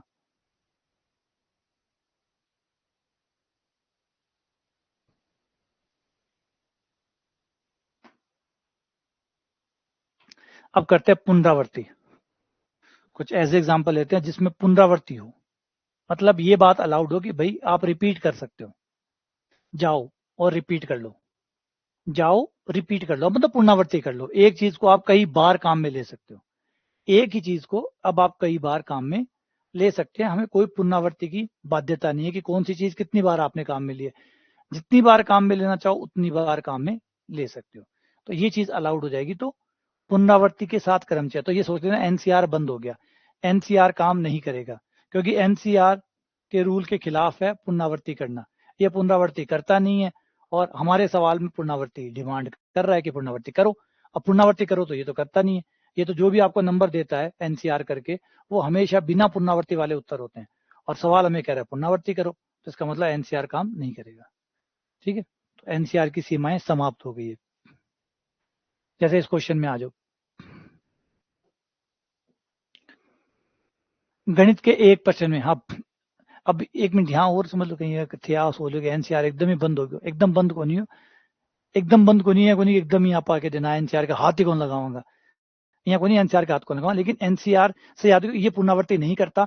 फिर इसके साथ में अगर आपको पुनरावृत्ति कराना हो कुछ तो गुणा कर देना, कुछ गुणा कर देना, इस तरीके की चीजें आप करा सकते हैं। बस आपको याद रखना है कि एनसीआर आपको हमेशा अलग अलग जोड़े बना के देता है, अलग अलग जोड़े बनाकर देता है, इसकी खास बात ये है। फिर आप उसमें से क्या कर सकते हैं, क्या सवाल आपको हाँ भर रहा है, वो सवाल के साथ आप आगे अटैच कर सकते हैं, वो आप आगे अटैच कर सकते हैं कि भाई मुझे क्रम बनाने हैं या मुझे पुनरावृत्ति करवानी है, वो फिर आप आगे उसमें और अटैच कर सकते हैं। ठीक है, सवाल देखो जिससे बात समझ में आए। जैसे क्वेश्चन लो, एक गणित के एक प्रश्न पत्र में 3 खंड है, मतलब 3 सेक्शन बने हुए हैं। पहले सेक्शन में 4 क्वेश्चन है, दूसरे में 5 क्वेश्चन है, तीसरे में 6 प्रश्न है। उसे प्रत्येक खंड में से 3 प्रश्नों के उत्तर देना है। कितने प्रकार से वो प्रश्नों का चयन कर सकते हैं? 3 खंड है, ए खंड, बी खंड, सी खंड, या फर्स्ट खंड, सेकंड खंड और थर्ड खंड। इसमें एक में 4 क्वेश्चन है, एक में 5 क्वेश्चन है, एक में 6 क्वेश्चन है। उसे 3 प्रश्न के उत्तर देने हैं प्रत्येक खंड में से, मतलब पहले खंड में से 3, दूसरे खंड में से 3 और तीसरे खंड में से 3। तो बताओ वो कितने प्रकार से पर्सनों का चुनाव कर सकता है। अब यहाँ पे आप देखते हैं कि यहाँ पे रिपीटेशन संभव है, यहाँ पे रिपीटेशन संभव है,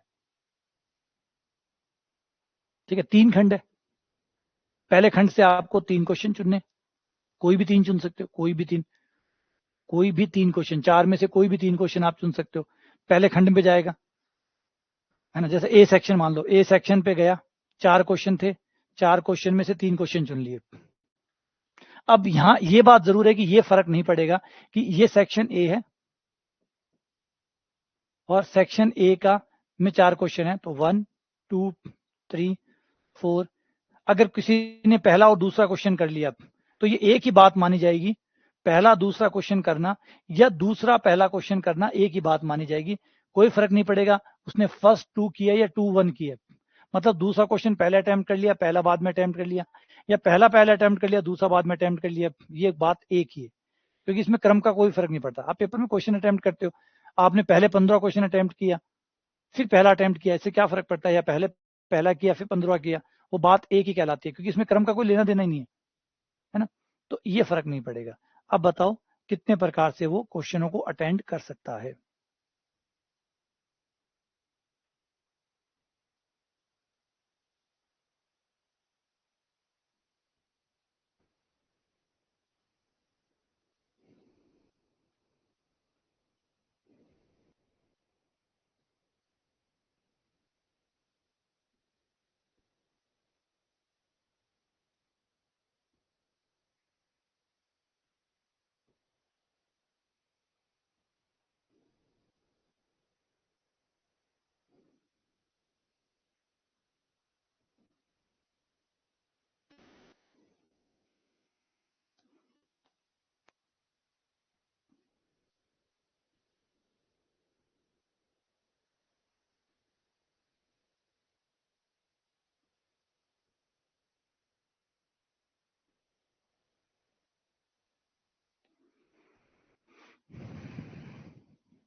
देखो पहले खंड में आपने 4 में से 3 चुन लिए, इनटू अभी चुनाव पूरा नहीं हुआ है, चुनाव पूरा हो जाता तो प्लस आ जाता, लेकिन चुनाव पूरा नहीं हुआ है, आपको दूसरा खंड भी, है ना।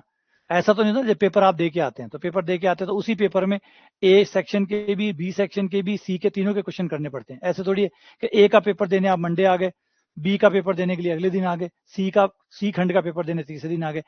सवाल एक ही चल रहा है ना, पेपर एक ही चल रहा है। अब एक ही पेपर है तो गुणा होती है, एक के अंदर ही सब कुछ चल रहा है तो गुणा होती है, लेकिन एक पूरा हो गया फिर दूसरा शुरू हो रहा है तो प्लस का चिन्ह आता है ना। अलग होता है, डिफरेंट हो जाते हैं तो फिर प्लस आता है। तो अभी एक ही पेपर चल रहा है, उसमें पहले एक खंड में गए, उसी पेपर के अंदर गए, उसमें एक खंड को कवर किया, इनटू फिर दूसरे खंड को कवर किया जिसमें 5 क्वेश्चन थे, वहां से 3 उठाए, फिर इनटू फिर तीसरे खंड में गए, वहां से 3 क्वेश्चन उठाए।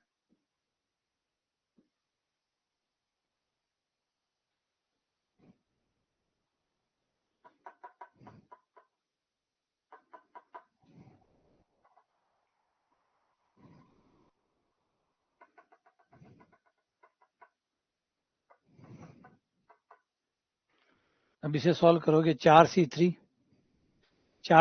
का हो गया 4, 5C3 को घटा के 5C2 कर लो, कम कर लो, 5C2 5 4, 5 इंटू 4 बटा 1 गुणा 2, इंटू 6C3 6 5 4 1 2 3,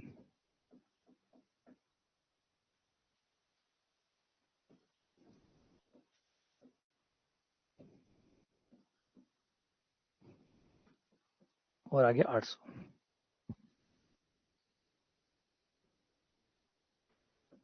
बिल्कुल, ये हो गया 800। सही है, समझ में आ गया। ये एक ही पेपर था, उसके 3 खंड थे, 3 क्वेश्चन चूज करने थे उसमें से, तो पहले वाले सेक्शन में गया वहां से 3 चूज कर लिए, दूसरे वाले में से गया वहां से 3 चूज कर लिए, तीसरे वाले में से गया वहां से 3 चूज कर लिए। इस तरीके से इसने क्वेश्चन चूज कर लिया। ठीक है, आ गया।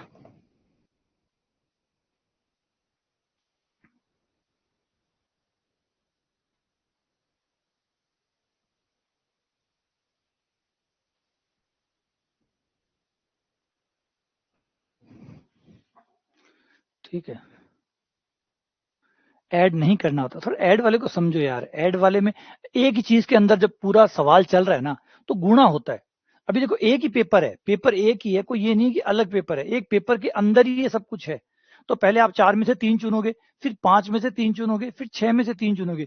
ये तीनों चीजें एक में ही चुनाव चल रहा है। ये कोई अलग परिस्थिति नहीं है कि अलग स्वतंत्र परिस्थिति है जिसमें फिर आप दोबारा नया चुनाव कर रहे हैं, है ना। एक के अंदर ही चल रहा है। जैसे क्रिकेट के अंदर है, आपने तय किया कि टोटल जो मेरे 15 प्लेयर है, उस 15 प्लेयर में से इतने बॉलर है, इतने बैट्समैन है, इतने कीपर है। तो आपने तय किया कि मैं इतने बैट्समैन लूंगा, इतने कीपर एक होता है, एक कीपर लूंगा और इतने बॉलर लूंगा। तो ये एक ही चुनाव है, पूरा पूरा एक ही चुनाव है, क्योंकि एक टीम बना रहे हैं आप, एक टीम बना रहे हैं, तो एक ही चुनाव है, तो वो सारा एक साथ आएगा। मतलब वो सब गुणा होंगे, ये गुणा होंगे। हाँ, ये हो सकता है अगली बार आपने डिसाइड किया, पिछली बार आपने तय किया था मुझे 5 बॉलर लेने, अगली बार आपने डिसाइड किया कि मैं 6 बॉलर लूंगा। अब एक बार में दो काम नहीं हो सकते, या तो आप 5 बॉलर ले सकते हैं या आप 6 बॉलर ले सकते हैं। तो 5 बॉलर ले रहे थे, वो एक चुनाव था, वो पूरा हो गया, टीम बन गई। फिर आपने तय किया नहीं, अब मैं पैटर्न चेंज करूंगा, मैं 6 बॉलर लूंगा, 5 बैट्समैन लूंगा और 4 बैट्समैन लूंगा, एक कीपर लूंगा। ये दूसरा हो गया, तो ये नया चुनाव हो गया। एक चुनाव के भीतर भीतर ही जब चलते रहते हैं तो गुणा होता है। तो पूरा पेपर एक है, उसके 3 खंड थे, उसके अंदर ही चुनाव कर रहे हैं आप। पहले आपने एक खंड में से 3 चुने, फिर बी में से 3 चुने, फिर सी में से 3 चुने, ताकि पूरा पेपर बन जाए। तो पूरा पेपर बनने का तरीका हो गया। ठीक है ना, ये ऐसे हो रहा है, तो ये गुणा हो रहा है, ना कि जोड़ हो रहा है। ठीक है, चलो एक बार क्लास को खत्म करते हैं यहाँ पे। हाँ, पेपर अलग अलग होते हैं, हाँ ये कह सकते हैं पेपर अलग अलग है, तो फिर आप प्लस कर सकते थे। तो फिर ये प्लस चलता कि भाई अब यहाँ पे 2 प्रकार से चुनाव करवाता है। यहाँ ये कहता कि एक बार 3-3 प्रश्नों का चुनाव करके पेपर कितने 3 या 3 से अधिक, अब ये कहता 3 या 3 से अधिक सेक्शन में क्वेश्चनों का चुनाव किया जा सकता है। तो कितने प्रकार से पेपर अटेम्प्ट किया जा सकता है। तो पहले 3-3 क्वेश्चनों का चूज करने का तरीका बना देते, फिर इनसे 4-4 चूज करवाते, हर सेक्शन में से 4-4 चूज करवाते, एक बन जाता और वो जुड़ जाता। फिर 5-5 क्वेश्चन अटेम्प्ट करवाते इनसे, हर सेक्शन में 5-5 क्वेश्चन अटेम्प्ट करवाते, फिर 6-6 अटेम्प्ट करवाते, जहां तक हो सकता है वो करवाते। तो फिर ये अलग होता, तो फिर वो जुड़ते चले जाते। ठीक है ना, चलो मिलते हैं। आ जाओ, फिर अगले क्वेश्चन में आते हैं, क्योंकि अगली क्लास जो है वो 12 बजे, आधे घंटे का टाइम है। फिर मिलते हैं ज्योमेट्री पे।